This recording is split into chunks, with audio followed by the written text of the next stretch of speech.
Os Salmos. Salmo 23. Quem encontrou, pode dizer amém? Amém. Livro dos Salmos, Salmo 23.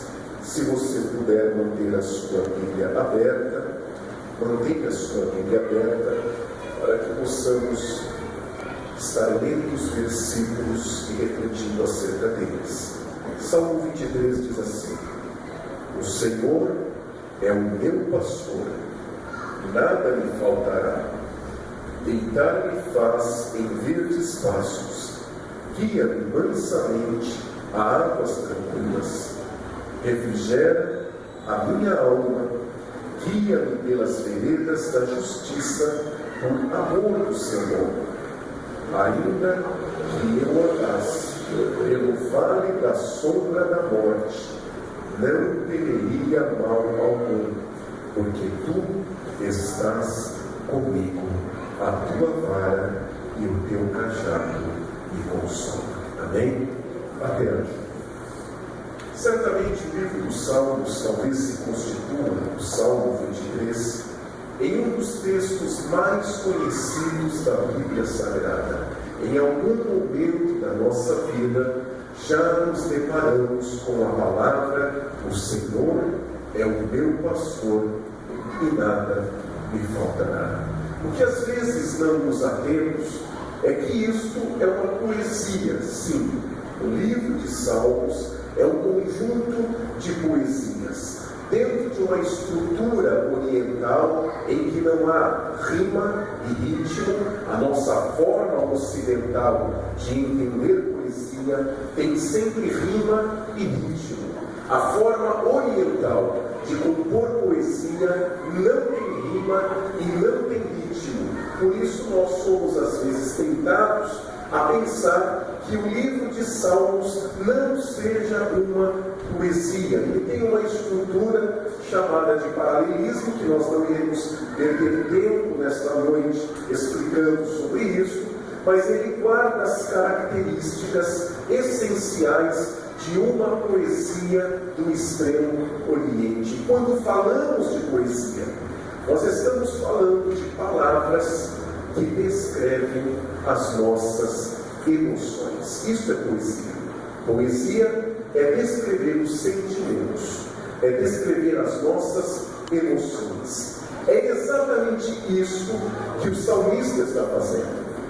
Ele está numa relação de afeto, de carinho, de amor e de gratidão, se colocando numa linguagem metafórica, figurada, dizendo: Deus, eu sou como uma ovelha, e o Senhor é como o pastor desta ovelha. E assim como um pastor cuida das ovelhas que pastoreia no campo, eu sei, Deus, que o Senhor cuidará de mim. É nesta atmosfera poética de amor, de sentimento, de gratidão, de adoração, que o salmista compõe o primeiro verso: o Senhor é o meu pastor e nada me faltará. Entretanto, o que me chama a atenção é que o salmista trabalha isso com muita maturidade. Eu lhe diria que algumas pessoas mantêm uma relação com Deus infantilizadora, mantêm uma relação com Deus de imaturidade. Porque de alguma forma ou em algum momento da vida, idealizamos que esta relação de amor, esta relação poética de sentimentos entre eu e Deus, constitui-se apenas por uma faceta. E o que me chama a atenção é que o salmista entende perfeitamente a complexidade da vida e sabe que na vida há coisas boas, mas há também coisas ruins. Na vida há momentos de alegria, mas na vida também há momentos de tristeza. Na vida, em dados momentos, sorrimos, rimos, mas em dados momentos também choramos. Quando disse a você que muitas pessoas mantêm uma relação infantil com a sua fé e com Deus, digo no sentido de não compreender que a vida é constituída por esta dualidade, de momentos bons e ruins, de alegrias e tristezas, de risos ou de prantos. O que o salmista passa a dizer acerca da consciência de gratidão de um Deus que cuida dele, é um Deus que transita em meio às inconstâncias da vida. O principal e primeiro sinal de minha postura infantilizante em relação a Deus é quando só consigo ver a mão de Deus nas boas coisas da minha vida. Eu vou repetir para você.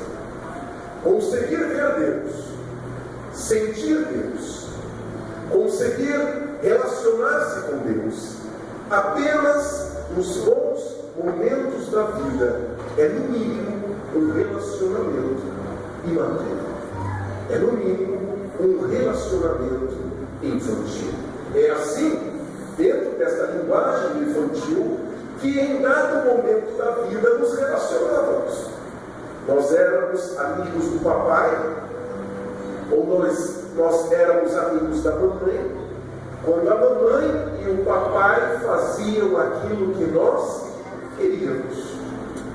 E quando o papai e a mamãe não faziam o que nós queríamos, nós dizíamos: eu estou de mal. Não é isso? Quem aqui, quando foi criança, já ficou de mal? Né? Todos nós. Quando nós não éramos atendidos, nós falamos: eu estou de mal de você. Eu estou de mal de você. Porque neste dado momento da infância, neste dado momento da imaturidade, é normal que o relacionamento se estabeleça a partir desta troca, a partir deste afeto recíproco, onde a leitura da criança, ainda imatura, lúdica, infantil, é incapaz de entender a complexidade da vida, é incapaz de compreender os dilemas, os conflitos, é incapaz de compreender que a vida é assim, cercada a risos e prantos, alegrias ou tristezas. Acontece que com o tempo amadurecemos, com o tempo crescemos e começamos a elevar os nossos relacionamentos a um nível maior de maturidade. E já na fase adulta, não usamos mais eu estou de mal de você se você não fizer o que eu quero. Eu estou de mal de você se você não disser o que quer. Nós entendemos que há coisas da vida que estão além das nossas possibilidades. Há sonhos que não se realizam, há valores que se perdem. E não continuamos, pois não podemos manter o relacionamento de ficar de mal quando a vida não corresponde com os nossos anseios. Acontece que, embora amadureçamos assim, amadureçamos diante da vida, algumas pessoas continuam infantis em relação a Deus. E o salmista não diz isso. O salmista diz assim no verso 2: deitar-me faz em verdes pastos, guia-me mansamente a águas tranquilas. Eu lhe diria que isto representa um bom momento da vida. O que uma ovelha, dentro desta linguagem alegórica que ele coloca, o que uma ovelha pode desejar mais do que o pasto verdejante? O que uma ovelha pode desejar mais do que águas tranquilas?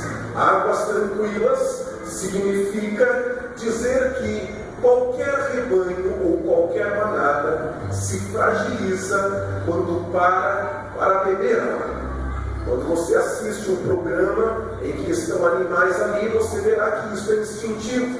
Ele bebe um pouco e olha, bebe um pouco e olha, bebe um pouco e e olha, porque sabe que aquele momento é um momento de fragilidade em que algum predador possa atacar. Se você olhar um passarinho de rua, não de gaiola, mas o de rua, e se você ver ele em alguma poça bebendo, você vai ver que ele bebe, olha para os lados, bebe mais um pouco, olha para os lados, bebe mais um pouco e olha, justamente porque sabe que aquele momento é um momento de risco em que algum predador pode atacá-lo sem que ele veja. Mas o salmista dizia que não, que Deus, o seu pastor, lhe dava águas com tranquilidade. Poderia beber tranquilo, porque sabia que Deus estaria guardando a sua vida.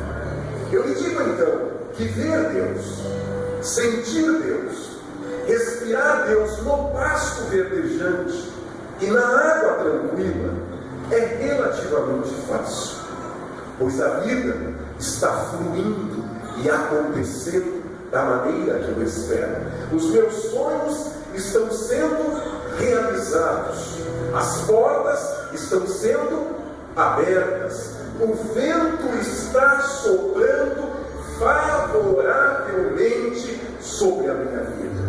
E eu lhe digo então que quando tudo vai bem, torna-se relativamente fácil olhar e dizer: Deus, eu te agradeço por este pasto verdejante. Oh Deus, eu te agradeço por esta água tranquila, protegido e guardado que Deus tem me dado. O grande obstáculo, a grande dificuldade, está no momento em que não há mais o pasto verdejante.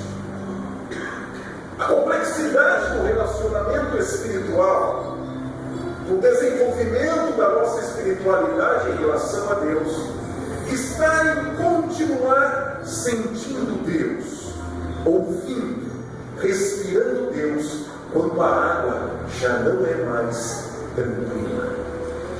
Quando as dificuldades se instalam, quando o pasto morre, quando a fome chega, quando o predador se aproxima e já não há mais a água tranquila. Aí então eu lhe digo, exige maturidade para entender o cuidado de Deus.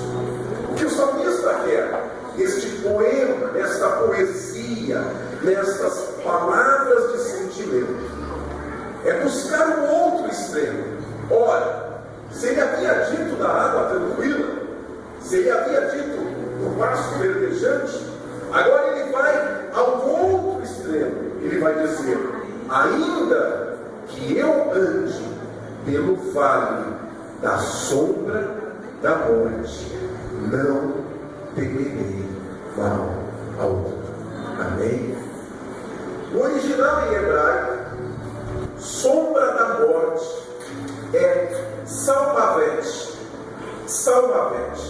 que significa escuridão da toca do predador. Em hebraico, a tradução nossa como sombra de morte significa aquela escuridão que existe numa toca, na toca de um leão, por exemplo, na toca de um urso, por exemplo. Quando você olha, você vê a toca e a escuridão. E você sabe que por trás daquela escuridão há um predador. O salmista diz: ainda que eu entre dentro desta escuridão, Deus vai estar comigo. Deus vai caminhar. Perceba que isso é claro no coração do salmista. Ele não precisa estar lá, mas ele sabe, é possível que eu entre à toca de um predador. É possível que no transcorrer da minha vida, que não se constitui só de pasto verdejante, que não é só água tranquila, em algum momento eu, como ovelha, tenho a necessidade de passar por alguma cova de leões, por alguma cova de um predador. Mas eu digo, dizia o salmista, mesmo quando esse chegar, eu sei, Deus estará comigo, Deus caminhará comigo.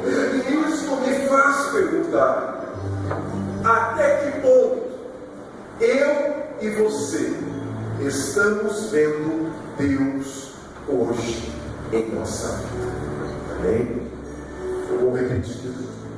Até que ponto você está vendo Deus na tua vida? Eu quero falar justamente a você que o pasto não é mais verde, para você que a água há muito tempo já não é mais tranquila. Até que ponto você ainda está conseguindo ouvir a voz de Deus, sentir Deus caminhando com você? Até que momento você ainda está conseguindo respirar Deus? Porque somos levados ou tentados a este caminho de infantilidade. De repente, quando o pasto não é mais verde, de repente, quando a água não é tranquila, Deus já não me ama, Deus já não me ouve, Deus já não está comigo, Deus já não abençoa a minha vida.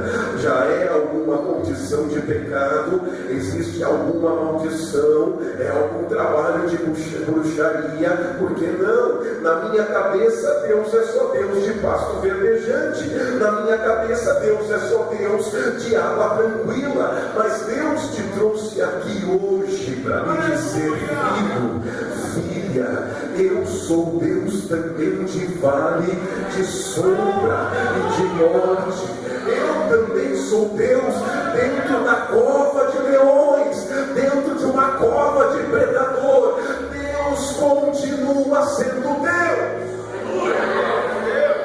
O que o diabo quer fazer é que dentro da cova, e diga-se de passagem, no momento em que você mais precisa, você não consiga ver Deus, você não consiga ouvir Deus, você não consiga sentir Deus.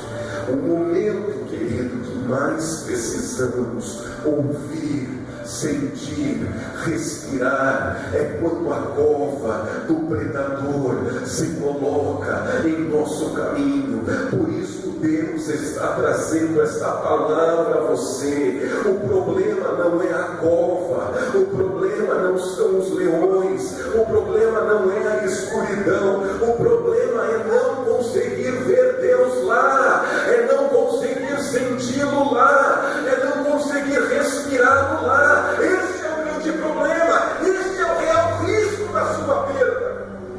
O risco do seu fracasso não é enfrentar o gigante, é não conseguir no enfrentamento do gigante ver Deus. O risco não está nas muralhas, como as muralhas de Jericó. O risco está diante da muralha, não conseguir ouvir a voz de Deus. O problema não é a cova dos leões, como em Daniel. O problema é na cova não conseguir ver Deus junto comigo dentro desta cova.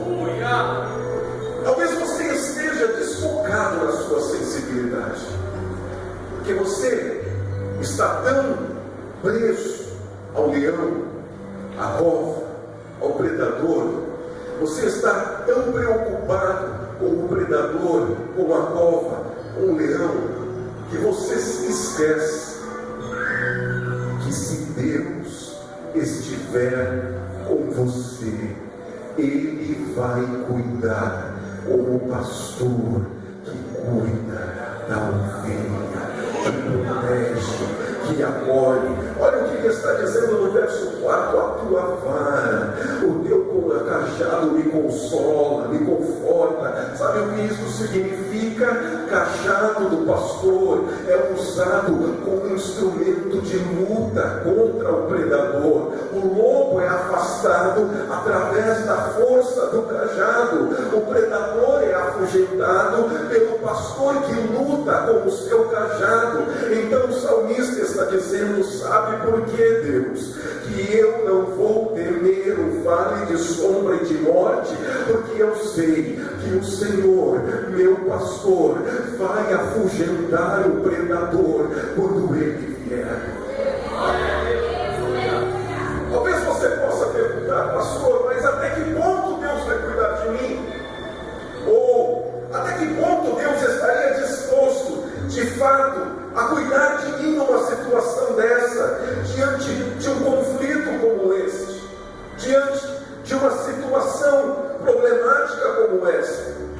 João capítulo 10, versículo 27 e 28 diz assim: as minhas ovelhas ouvem a minha voz, e eu conheço, e elas me seguem, e dou-lhes a vida eterna, nunca hão de perecer, e ninguém as arrebatará da minha mão, disse Jesus. Jesus está dizendo assim para mim e para você: você é como uma ovelha, e uma ovelha que está guardada na minha mão. Eu te conheço, eu conheço a tua voz, você me segue, e eu lhe digo: ninguém vai te arrebatar da minha mão. Talvez você não saiba, mas sabe o que é arrebatar? Arrebatar significa tirar violentamente. Arrebatar significa tirar com força. Numa linguagem mais popular, arrebatar é tomar da sua mão. Tomar. Jesus está te dizendo: da minha mão ninguém vai te tomar. Da minha mão o diabo não vai tomar. Da minha mão o diabo não vai te arrancar, porque eu vou te guardar como a minha ovelha. Você pode agradecer a Deus por isso. Você pode glorificar e dizer: Deus, eu te agradeço, porque no vale de sombra e de morte da minha vida, Deus, eu te agradeço, porque na porta fechada de emprego, porque diante da necessidade na minha casa, dos problemas familiares na minha família, dos problemas familiares no meu casamento, eu sei, Deus, que o pasto não está mais verde. Eu sei, Deus, que a água não é mais tranquila, mas eu sei que o Senhor vai me guardar, o Senhor vai me proteger. Glória ao Senhor Deus. Olha que coisa bonita que Jesus diz. Jesus em João 10 diz assim: o mercenário que não é pastor, quando ele vê vir um lobo, sabe o que ele faz? Ele foge.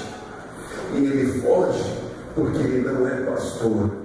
Mas o bom pastor dá a vida pelas suas ovelhas. O bom pastor luta, guarda, e se for preciso, morre para guardar as suas ovelhas. E saiba que Jesus está lhe dizendo isso não só por aquilo que ele vai fazer, mas por aquilo que ele já fez. Sabe por quê? Que hoje o teu nome está escrito no céu, no livro da vida. Sabe por quê?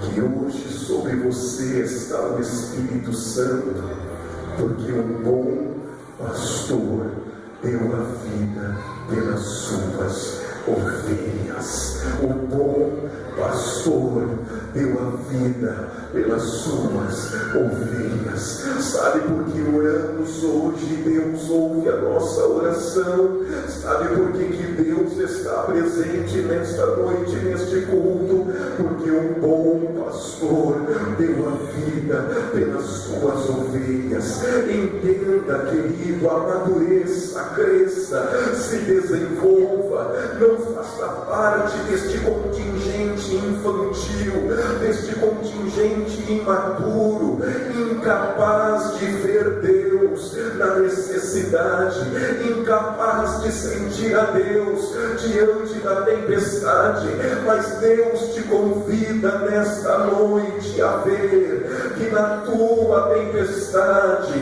na tua adversidade, lá está a mão de Deus para te guardar, lá está a mão de Deus para te proteger. Talvez você tenha orado e dito nesta semana: Deus, o que vai ser?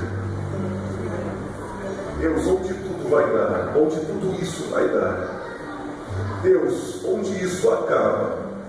E Deus está lhe dizendo: ainda que seja um vale de sombra e de morte, não tenha medo, porque eu estarei com você.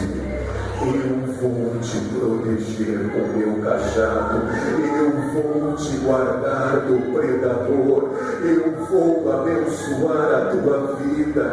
E eu te convido nesta noite a deixar o lamento, a deixar a murmuração, a deixar a tristeza, a deixar este sentimento de abandono que o diabo tem colocado no seu coração, como se Deus já não te amasse mais, como se Deus já não te ouvisse mais, mas que nesta noite você possa se entregar aos braços do Espírito Santo, e mesmo dentro da cova se sentir amado, acolhido, abraçado, abençoado, mesmo diante do obstáculo se sentir acolhido, amparado e protegido. É assim que Deus quer.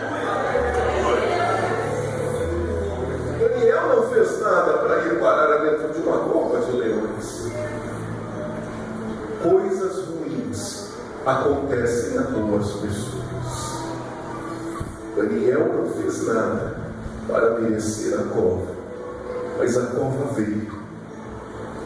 A inveja fizeram que lançassem o rei Dario contra Daniel.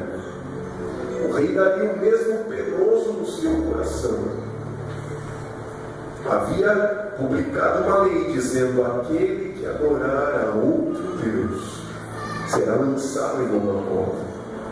Mesmo pesaroso, Dario pega Daniel, lança dentro de uma cova, e na cova Deus está presente. Amém? Sabe o que o rei fala de manhã? O rei gostava de Daniel. De manhã, o rei corre até a cova. Diz a Bíblia que ele não dormiu à noite, ele não comeu, não bebeu, ele jejuou. E de manhã ele foi correndo à cova e disse: Daniel, servo do Deus Altíssimo, será que o vosso Deus te guardou dos leões?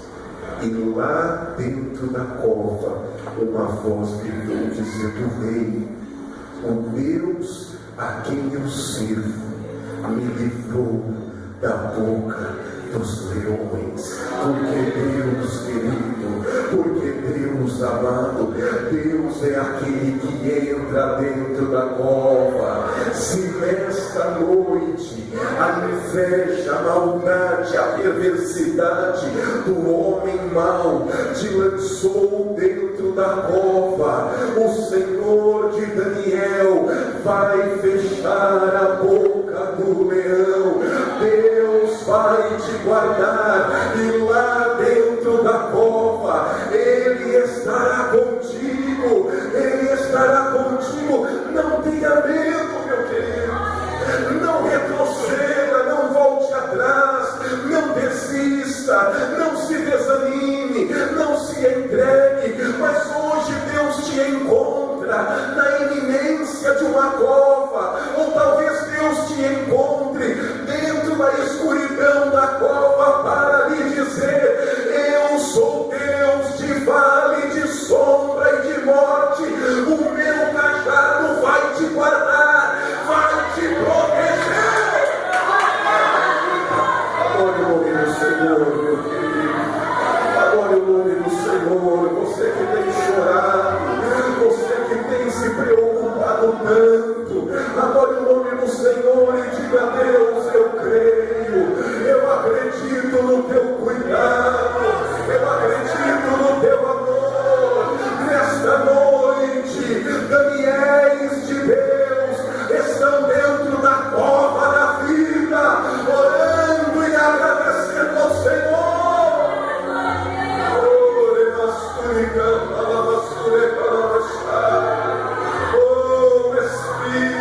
Espírito Santo, dentro da cova há louvor, na escuridão do vale há cântico. Ainda que andássemos por um deserto, teria maná do céu, a rocha derramaria água. É um Deus que cuida das suas ovelhas, que não desampara. Coisas ruins acontecem a pessoas boas, lágrimas são derramadas de olhos de pessoas justas, sofrimentos e injustiças do mundo acometem pessoas fiéis a Deus, mas o que nos torna sedimentados e alicerçados na fé não é a impossibilidade de que o vale de morte venha, não é a impossibilidade que nos lance dentro da cova, é a certeza que mesmo quando for lançado lá, Deus vai estar comigo. Deus vai estar comigo. Escute então o que eu estou lhe dizendo e pense. Crente vai para a cova de leões. Amém? E o fato de ir para a cova não muda quem Deus é, porque na cova Deus fecha a boca do leão. Crente tem pasto verdejante e água tranquila, mas